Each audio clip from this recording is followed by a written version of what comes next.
हमके सावन में भेजनाई हरवा पिया खेल के कजरिया पियाना।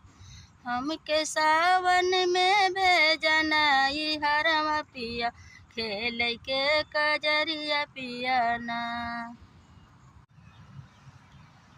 हमका हरी हरी चूड़िया लिया द पिया हाथ से पहना द पियाना। हमके हरी हरी चूड़िया लिया द पिया हाथ से पहना द पियाना। हाथ से पहना द हमके नाई हर पठा द अपने हाथ से पहना द हमका नाई हर पठा द। हम त सखी संग खेलब कजरिया पिया नैहर के नगरिया पियाना। हम त सखीन संग खेलब कजरिया पिया नैहर के नगरिया पियाना। हमके हरी हरी चूड़िया लिया द पिया हाथ से पहना द पियाना।